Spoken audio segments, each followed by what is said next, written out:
Ito, may huli naman to. Batak na batak ng kanyang nylon. Ito pa yun.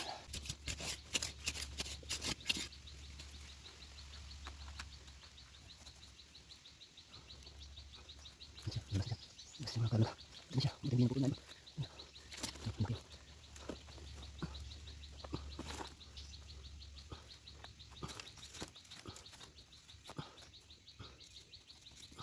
Ayun, okay.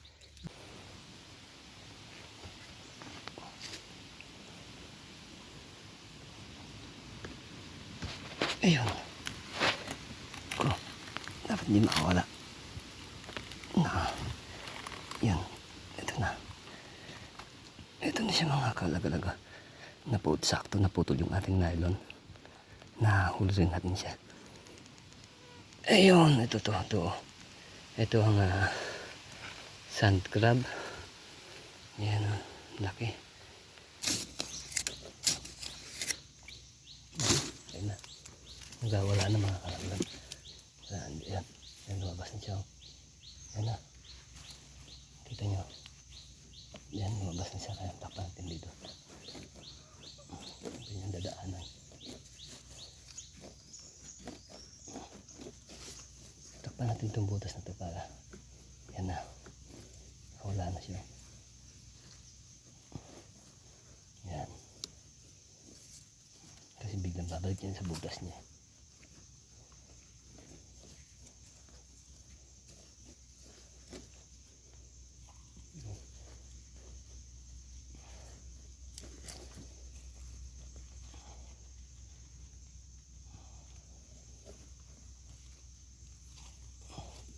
Ayan o. Yan. Ito po mga kalagalagang sands crab. Ano? Kaisa na tayo.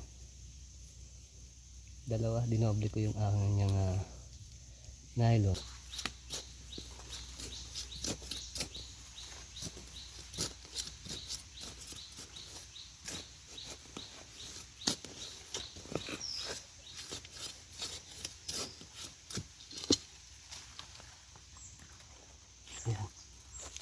Ayan o. Ito. Nahuli natin siya. So andito na po tayo mga kalagalaga, no? Nasa area na po tayo ng mga sands crab. Andito po magdala po tayo ng ating gagawing silo para tayo makahuli. May nakita tayong butas dito na lalagyan natin ng nylon. Yan, no? May mga baas ng daan. So sana may laman yung loob. At meron din dito. Ayun, no? Yun. Nasa loob ng ayun, no? Yun, lalagyan din natin yun para pag may lumabas mahuli natin. Andito tayo sa kagubatan ng Bakawanan. Mga bakawan to doon sa ibaba dagat na yun doon. So stay tuned lang po kayo dyan mga kaibigan, no? Tayo po yung maglalagay na ng trap dito sa butas na yan. Ito, siset na po natin ating ring, nylon ring. Yan. Sa gitna natin ilalagay ng kahoy sa gitna. Tapos ito ilalagay natin, bibilugin lang natin itong ating nylon. Yan. Ayan. Tapos ilalagay natin to sa butas. Dito. Ito ilalagay, no? Ayan. Ayan. Ganyan lang po yan.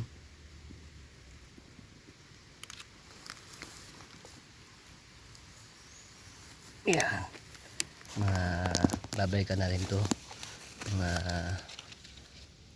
isang oras. Babalikan natin. Lumalabas din kasi yung mga sands crab na to kahit na umaga.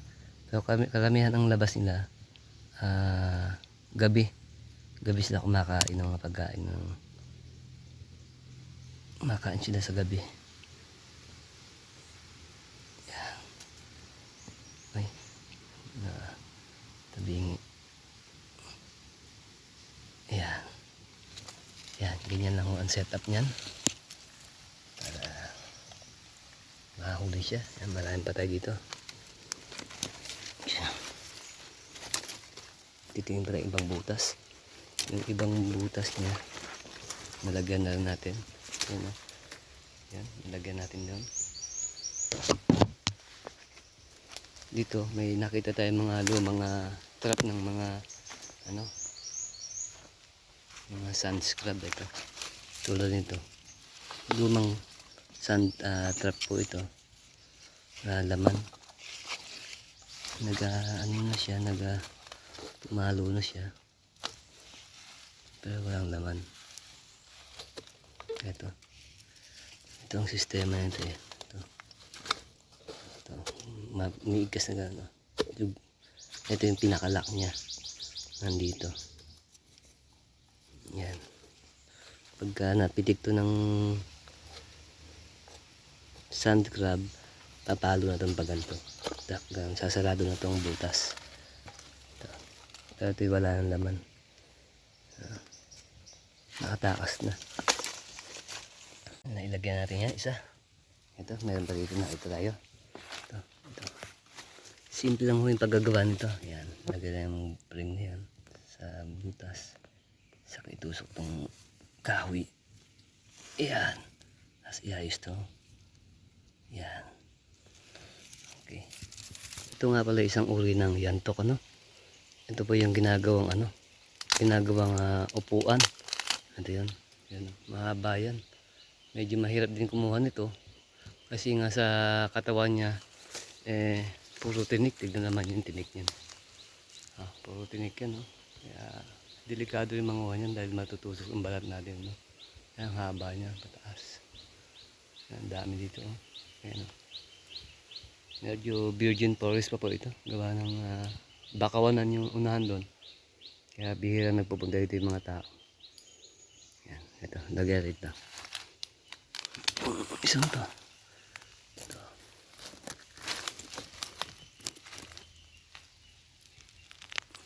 Ayan.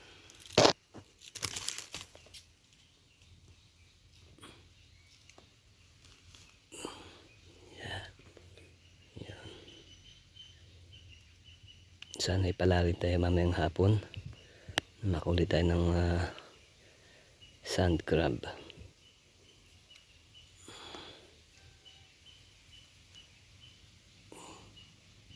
Ayan. Laki ng bagong. Pang ahas na nakapulupot sa puno. Malaki.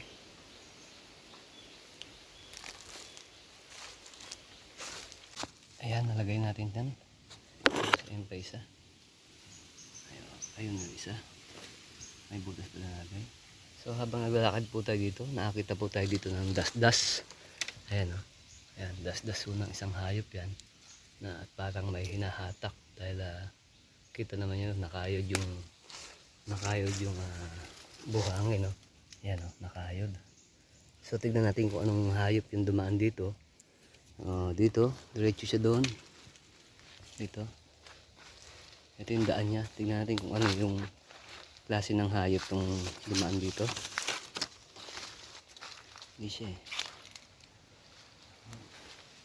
Ito, yung dito siya dumaan, papunta roon.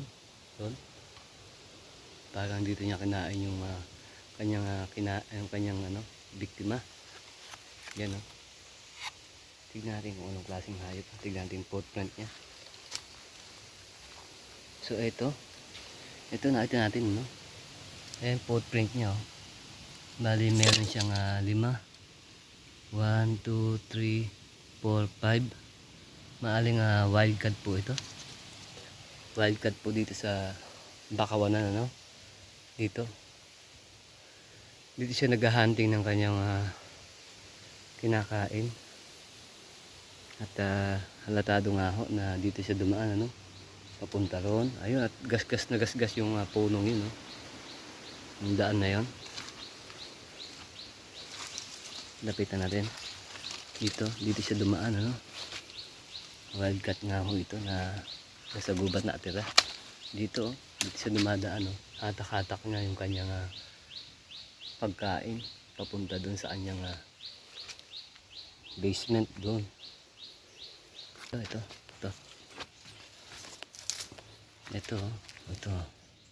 Batak na. Posibilidad po itong may huli. Tingnan natin isa. Ayun, wala pa. So ito yung positive. Positive na may huli, ano?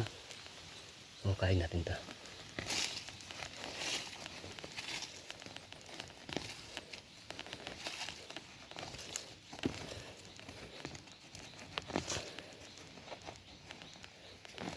Hindi ho natin pwedeng hatakin yung tali at yun maputol.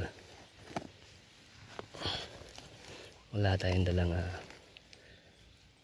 itak, kaya mano-mano.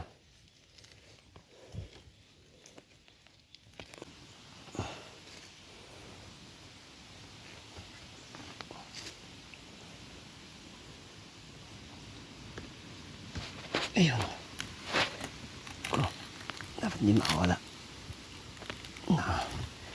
Yan. Ito na. Ito na siya mga kalagalaga. Sakto naputol yung ating nylon. Nahuli rin natin siya.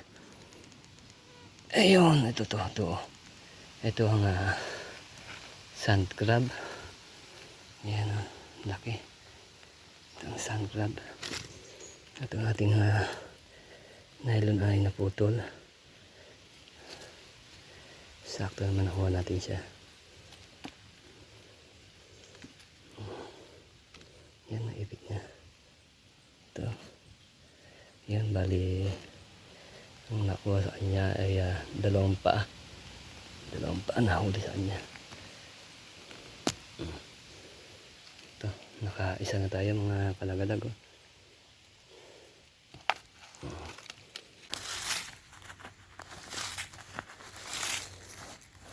Ayan na, tumakbo na. Ayan, medyo malalim po ang tinakbo niya, no? Ito. Ayun, gumagalaw siya. Ito. Ito na siya, malaki. Pagkalaki. Ayun, ako nakawala po mga kalagalag. Naputol niya yung tali.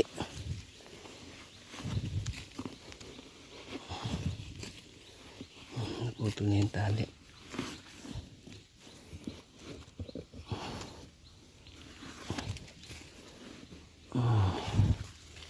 Naputol niya yung tali mga kalagalag. Ayun na, nakawala.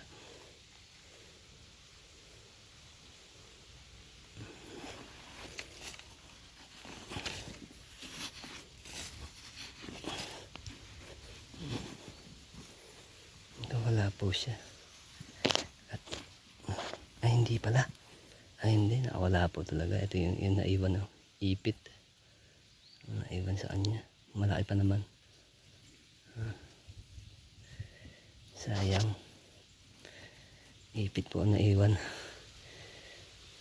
Bali, meron pa naman tayong makakuha dyan. Hindi natin kayang kuhain yun. Malalim masyado ito eh. Ito.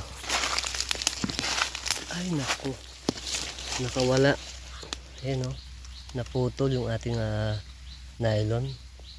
So ito kasing sukat ng nylon to ay 0.025 mm lang. So gawin natin 30 sa paglalagay natin uli. Naputol niya. Tingnan natin sa iba. Ito. Putol din siya. Mahina yung ating nylon. Putol din. Ayan, ito nahuli to. Mukhain natin ito mga kalagalag. Dito may huli.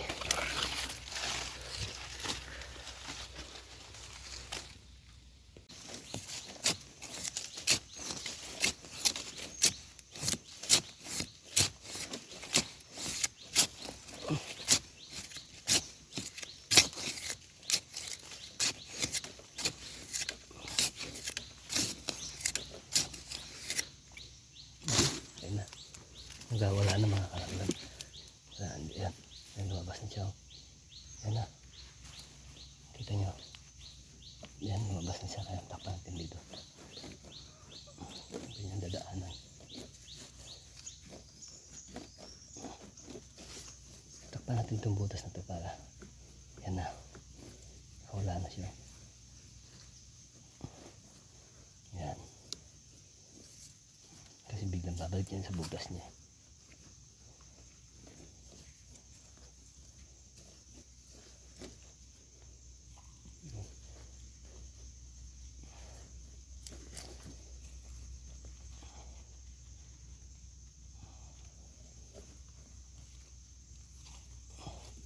Ayan o. Yan. Ito po mga kalagalag yung sand scrub. Ano? Kaisa na tayo. Dalawa, dinoble ko yung aking nylon para hindi siya makawala kaagad ang dalawa. Ay, yung isa naputol na niya eh. Buti na ito meron pa. At hindi pagkaka ano sa kanya tali sa katawan kaya hindi makawala. Yun, nakabatak ang tansi niya. Dito pa siya. So okay natin.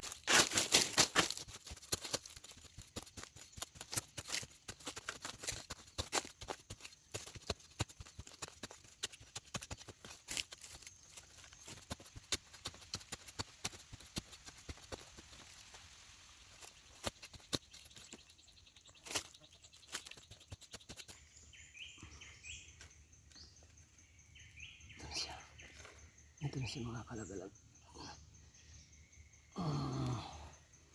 Ito na siya. Nahuli siya sa paa. So nahawakan natin kagad siya. Nakaapat naman po tayo ng huli mga kalagalag. No? So maraming salamat po sa inyong panonood. Sana po ay hindi po kayo magsawa sa mga pinapalabas ko. Thank you for watching. Bye bye.